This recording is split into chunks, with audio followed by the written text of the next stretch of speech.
Gold FM is #1 here in Sigatoka.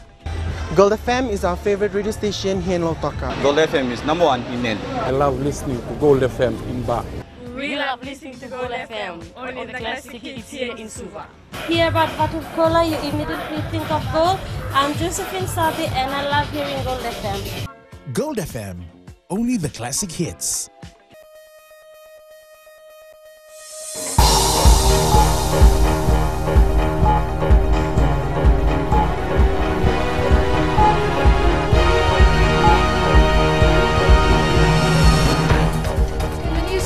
PSC puts its foot down on gift policy for civil servants.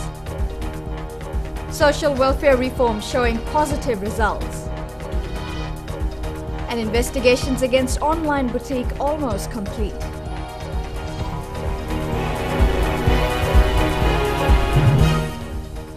Hello and welcome to FBC News. I'm Amrita Priyadarshini. The Public Service Commission has put its foot down. Civil servants aren't entitled to monetary gifts. Ritika Pratap reports the PSC policies are quite clear about how public workers are to deal with any gifts in cash or kind. The Public Service Commission has a strict gift policy. Government employees must not accept any benefits. Gifts in cash or money is a complete no-no for any public servant. Permanent Secretary Parmesh Chand says all civil servants are aware that any such advances must be reported to the department heads or immediate supervisors. Chand says under the gift policy, if gifts of ceremonial and cultural value can't be refused, the procedures for declaring these are clearly spelled out. Civil servants can't take these gifts home. It has to be stored away. These are areas where it can compromise our positions and as such across the board civil servants are not expected to receive monetary gifts. The Permanent Secretary adds that public employees are paid well enough and have no need to accept any offers which might question their integrity. We get paid a salary to do the job and that is using taxpayers' funds. We are well paid by international standards. And there is no such thing as monetary gifts to be accepted by public servants. There is zero tolerance policy for such incidents. Civil servants who are caught in these situations can expect to face the full brunt of the law. Ritika Pratap, FBC News. Deserving people will now receive social welfare benefits thanks to help from the United Nations Economic and Social Commission for Asia and the Pacific. UNESCAP is helping the Social Welfare Ministry reform its assistance programs so that only the people who deserve help get help. Shireen Latta reports numerous complaints have prompted examination of the selection criteria. For many years, people who weren't really living in poverty took advantage of the government's social welfare assistance. There have been instances where the social welfare recipients were getting social welfare assistance as a vote buying approach previously, and we have had people out there in the community that have called us up to say, to report to us instances where they think that the people who are benefiting social welfare should not qualify. With reforms taking place this year, Dr. Chico Luveni is confident help will be given where it's most needed. Under the old system, the ministry was only helping about 4% of people living below the poverty line. This has now increased to 14%. We are providing assistance for special assistance for people under our social welfare scheme to be able to start up their own business and work for their livelihood, and a lot more people graduating in that respect. The United Nations Economic and Social Commission in Asia Pacific will be assisting the ministry through its Social Protection Toolbox. It's an online platform that supports policymakers and stakeholders to build broader social protection systems. There's been a lot of very good progress in terms of the free education and the pension schemes. I think there's still probably gaps that needs to be looked into, such as disability benefits and maybe benefits for the unemployed, or support for the unemployed at least. But I think it's a lot of very, very good steps have been taken. Almost 20,000 Fijians are being assisted with food voucher, bus fare and even a pension scheme for the elderly under the ministry's poverty benefit and social protection policies. Sharin Lata, FBC News. The Commerce Commission is in the final stages of investigations into the controversial online shopping boutique, The Pink Window Creations. Chief Executive Bobby Maharaj confirmed to FBC News it's highly likely they will take legal action against the boutique. Maharaj says they met with the owners last week and are now looking at the finer details before proceeding any further. It's alleged the boutique owes around $40,000 to customers. The Consumer Council of Fiji claims to have complaints worth more than $70,000. Complaints started surfacing in October last year that the boutique, operating through a Facebook account, could not supply items. The boutique was offering cheap deals on costumes for Eid, weddings and Diwali. Vunindawa Sanatan School is able to open for classes thanks to timely assistance from the government, renovate facilities and build 2 teachers' quarters.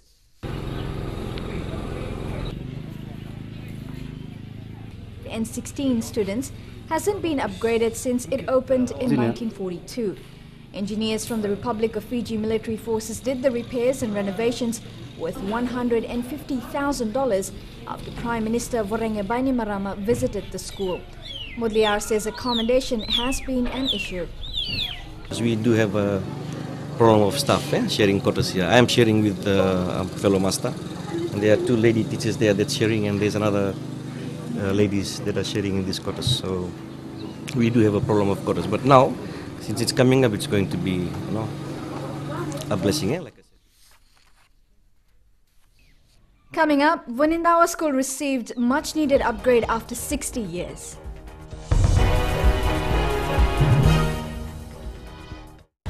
Today FM is #1 here in Singatoka. We love Today FM in Lambasa. It's rock! My favorite station in Nandi is Today FM. Listening to Today FM rocks in Subah. Lotto kasi love Today's kid music. I love Today FM because they play all my songs. We love Today FM at Vuniva Lambasa. Yeah, it rocks! I love Today FM because it rocks. Today's hit music on Today FM.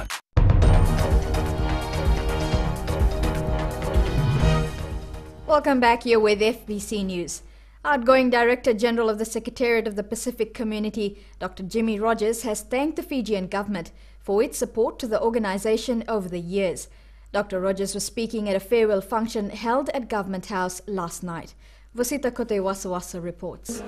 Dr. Jimmy Rogers was in charge of the Secretariat of the Pacific Community for 10 years. The support that we have had from Fiji government of the past and of the present has been the main reason why this organization has been able to reach out to many countries in the Pacific.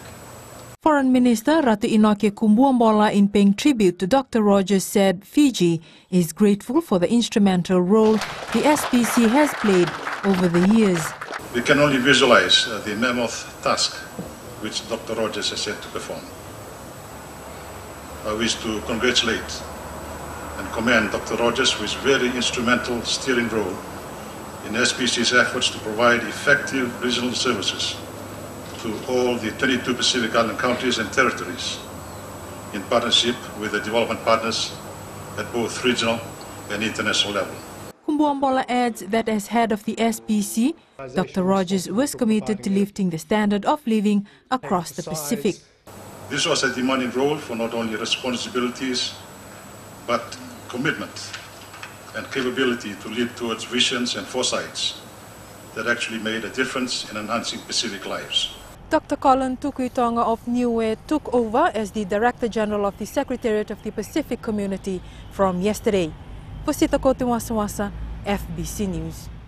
The President will play a leading role in our progress towards elections by appointing members of key institutions to ensure the operation of elections and Parliament. Ratu Epeli, upon the advice of the Constitutional Officers Commission, will appoint the Supervisor of Elections and the Secretary-General to Parliament. He is also charged with calling the first parliamentary meeting no later than 14 days after the election results are announced. Because we are now heading into the democratic elections, that is part of the government of Fiji and Fiji's commitment to having the elections this year. His Excellency the President will play a leading role in terms of that entire process. Appointments, and there's a whole lot of responsibilities and that's defined, articulated in the Constitution. These are the significant steps to take the country back to parliamentary democracy. The JICA alumni of Fiji has donated a photocopying machine to the children's ward classroom at CWM Hospital. The organization's executive committee members also cleaned up around the ward. Some 2,000 sick children have so far studied at the centre and 4 set their external exams as well. JICA alumni president Toko Tikulevu says they're glad to be of help. We have this at the moment, so the machine we donated is, it can scan, copy, even fax as well. So it will be quite very pragmatic to the training centre in doing their things, particularly for the sick children. Tikulevu says the alumni will continue to help the hospital, which depends heavily on donations. The Fiji Police Call Centre has been moved to the headquarters at Vinod Patel Plaza in Lodhala Beach, Nasinu, to ensure complaints against police and services are dealt with in a timely and efficient manner. It's now under the command of Director of Internal Affairs, Unit SSP Luke Navella. Acting Commissioner Ravi Narayan re-established the Internal Affairs Division on November 15 to address grievances. Complaints against police and service were dealt with at the divisional level by police commanders. But due to the increasing number of complaints, the Acting Commissioner saw it fit to re-establish the central unit at headquarters. The unit will be responsible for investigating all reports on a case-by-case basis and ensure the complaints' grievances are dealt with accordingly. In sports, Suva dominates Day 2 of Woolatha volleyball competition. And Fijian Henry Spade eligible to play for Australia.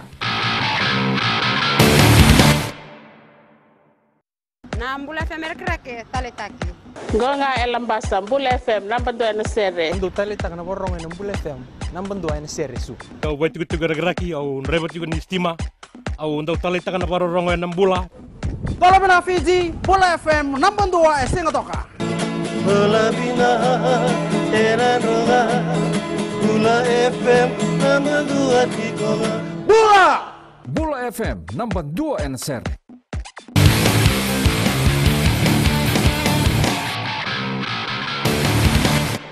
Welcome to FBC Sports. Now, the Fiji Rugby 7 side will need to defeat New Zealand tomorrow to stand a chance of qualifying for the Cup quarterfinals of the Las Vegas Sevens. The side started off their campaign on a high with a 24-0 drubbing of Scotland. A brief spell of indiscipline saw them lose their second pool match to Australia by a close 22-21 score margin.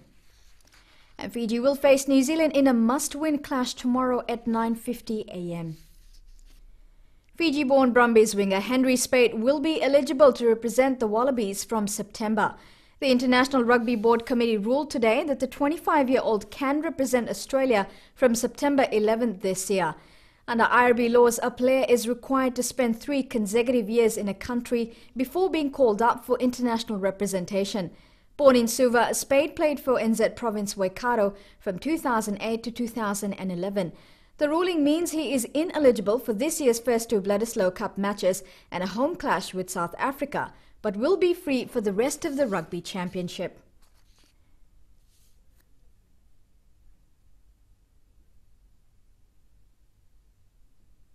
Vodafone Fiji Mbati coach Rick Stone is eager to develop the halfback position locally as he looks for options for the upcoming 4 Nations qualifiers.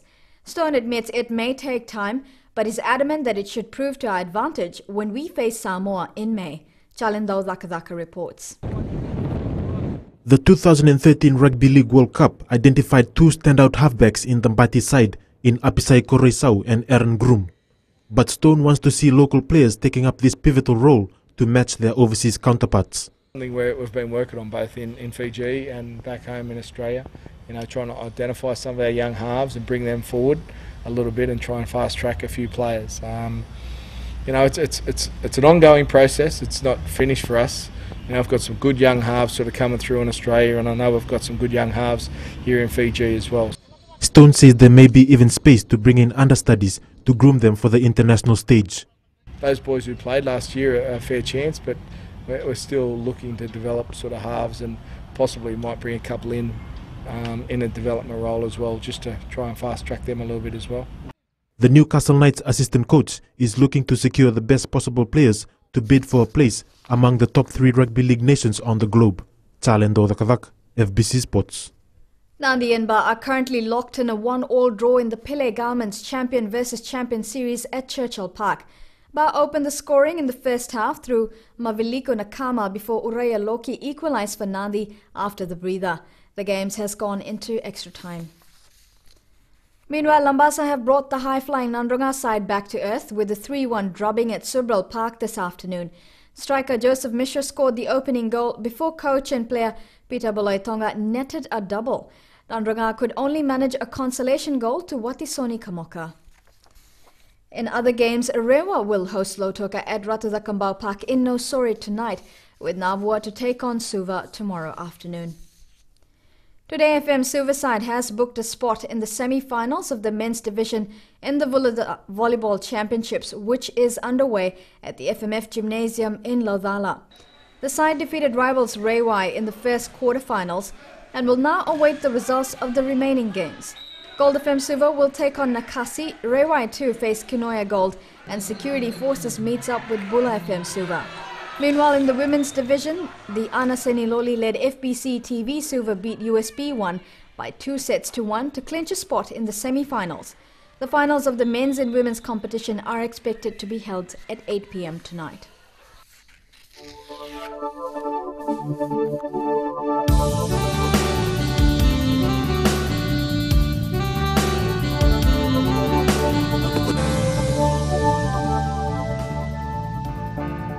Showers and thunderstorms were experienced over some parts of the country in the afternoon. Conditions were finer in Ba and Lautoka. The temperatures were an even 32 degrees across all major centres. Tomorrow's forecast is for fine conditions over the group in the morning, turning into showers and thunderstorms for the west and in Lambasa. The outlook for Monday is some showers over the interior and eastern parts of the larger islands.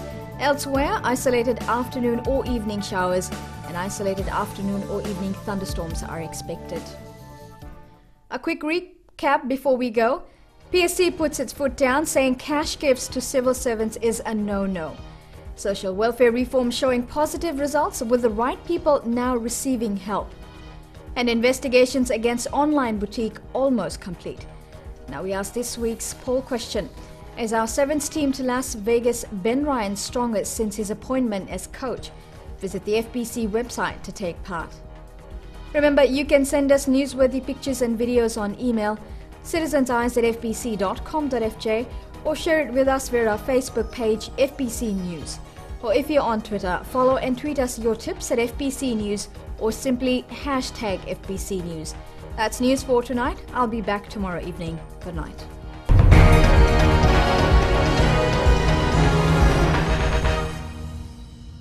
Mirchi FM is #1 in Singapore. और किसके सुनिए यार, हमारा एक सच्चा साथी है मिर्ची एफएम लंबासा के. I love Mirchi FM. It's so hot.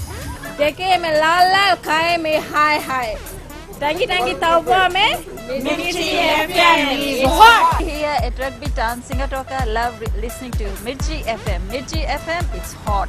Mirchi FM is #1 in Suva. It's hot. हम इंग्लिश लंबासा में रहता है. तो क्या बताइए, मिर्ची एफएम सुनता है. Mirchi FM, बहुत जुलूम. Mirchi FM, it's hot.